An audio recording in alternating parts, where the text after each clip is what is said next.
Hey guys, Average Joe here, and I'm back with the 552 Series 2 dumbbells. In the previous video, I showcased the 552 Series 1 fully upgraded. This is the 552 Series 2 fully upgraded with parts that I sell now and parts that will be available later this year. Beginning with the 316 stainless steel 30mm grip, which I currently sell. The third generation die-cast aluminum discs that'll be out this summer. This is the machined version that I hope to introduce at the same time. I don't know yet, but at some point we will have both of these versions available. This is an absolutely beautiful black Teflon coated cast aluminum dial. I love this finish. And these are stamped aluminum with anodized colors, the number tags. It's a 1mm thick piece of aluminum that is die cut, and then it is anodized with coloring. On the ends, we have an Average Joe logo on this particular end cap, and this one is blank. I know I will introduce the blank end caps right out of the gate.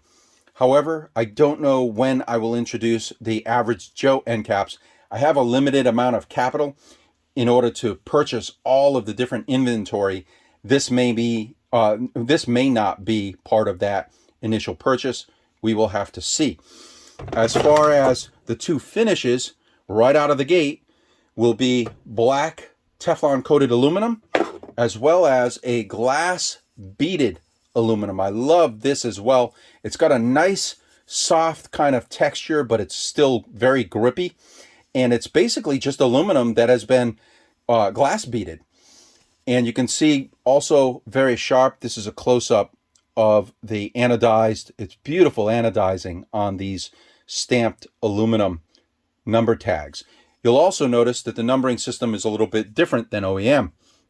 A couple reasons. One, I didn't like having to spin this dial and look to pay attention to where the empty dial was. It's not like you and I don't know what 5 is.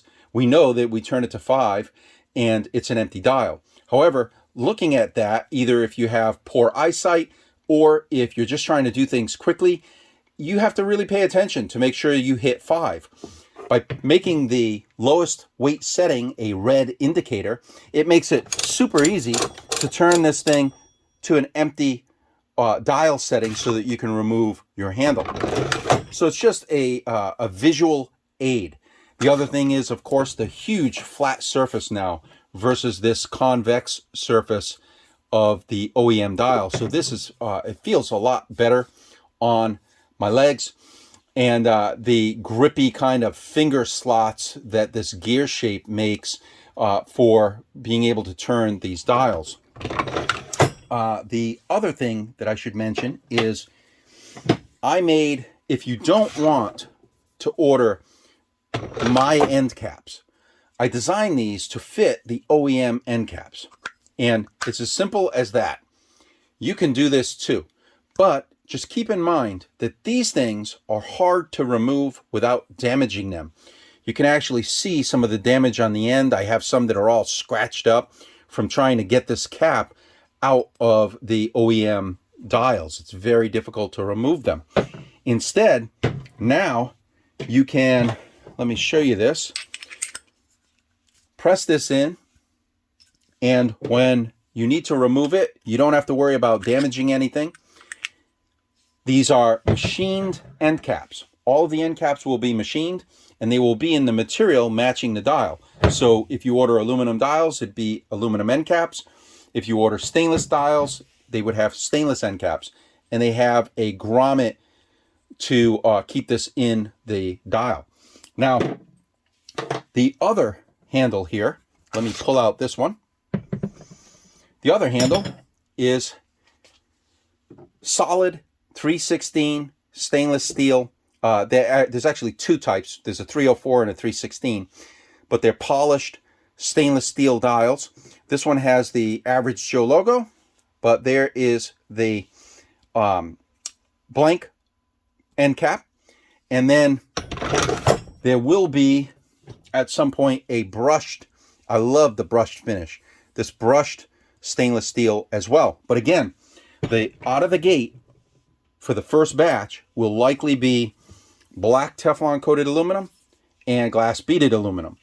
These will come later as Capital allows me to order additional batches in other finishes. As far as the numbering, you may have noticed that the aluminum equipped, so this is stainless, aluminum, and aluminum, has a 2.5 pound weight advantage over OEM. So this goes from 7.5 pounds to 55. The stainless steel is a beast. This thing weighs 7 pounds more than OEM. So it goes from 12 pounds to 59.5 pounds. And I mean, you can feel it. This thing weighs more now than a stock 1090 handle. As far as operation, it's the same as you would expect with OEM. You just put it on whatever setting, in this case 19.5 pounds, and it's as easy as that.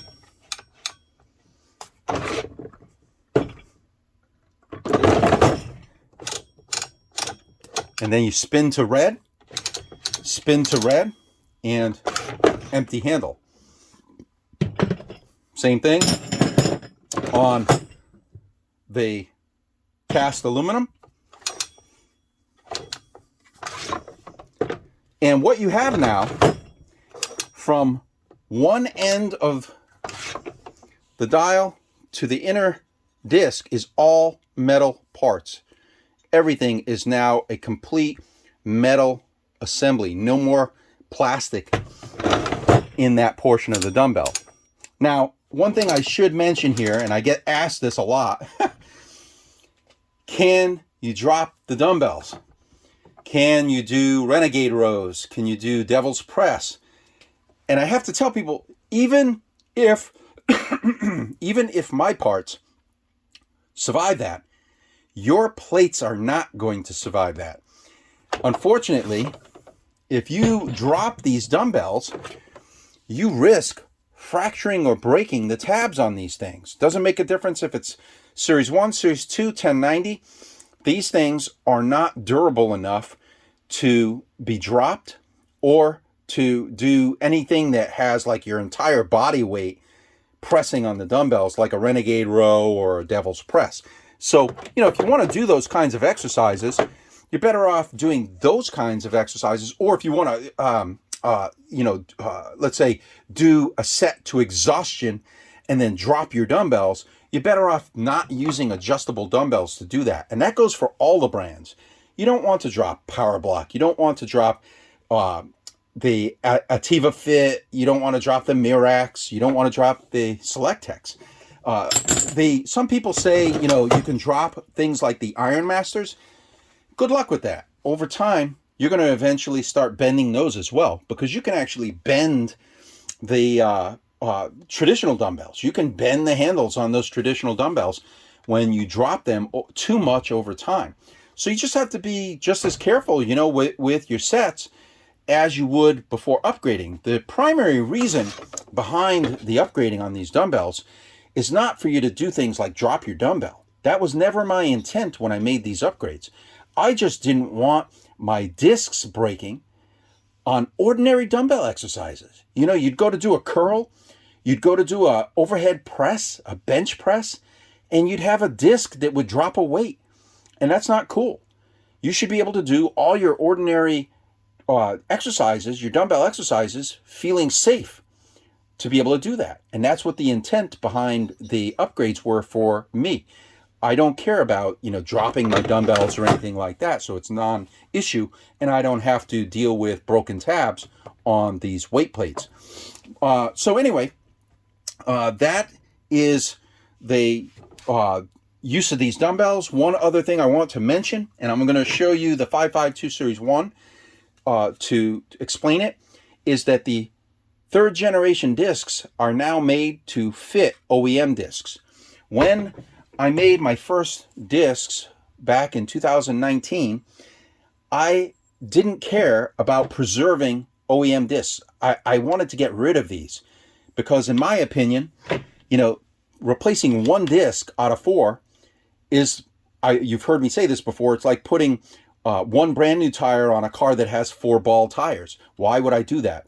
And in this case, though, you know, there are a lot of people out there, a lot of people who maybe they just don't want to do a full upgrade. And that's okay. Maybe they don't have the budget to do a full upgrade. And over the last 2 years, that's really, you know, that's been difficult for me because I want to help them. But my original fix was not designed with that in mind. You can't use these together. However, I went back to the drawing board for all you people out there that just want to replace a disc. And later this summer, you'll be able to do that. So you can buy individual discs, and they will fit the OEM discs. So if you want to just buy a single disc this summer and replace just one at a time, you can do that. Or you can replace them all, as I've done on my own for the last couple years. I've been using them like this.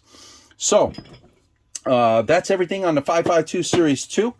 Thank you for watching, guys. If you like my content, I hope you'll subscribe, click the like button, and in the next video, I will cover the 1090 fully upgraded.